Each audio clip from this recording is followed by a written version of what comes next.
There is more reaction flooding in from family and friends and colleagues. We turn now to ABC's Neil Karlinski in Seattle for that. Neil?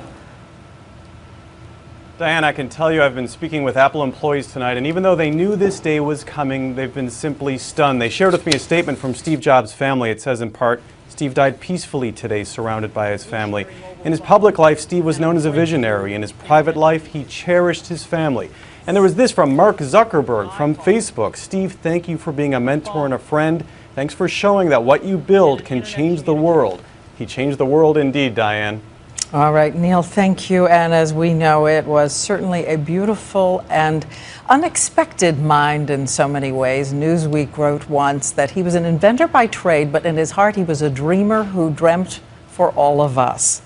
He didn't speak often, but here now, Steve Jobs in his own words. I never graduated from college, and this is the closest I've ever gotten to a college graduation. I naively chose a college that was almost as expensive as Stanford. And all of my working class parents' savings were being spent on my college tuition. So I decided to drop out and trust that it would all work out okay. When I was 17, I read a quote that went something like, "If you live each day as if it was your last, someday you'll most certainly be right." I have looked in the mirror every morning and asked myself, if today were the last day of my life, would I want to do what I am about to do today? And whenever the answer has been no for too many days in a row, I know I need to change something. Remembering that you are going to die is the best way I know to avoid the trap of thinking you have something to lose. You are already naked.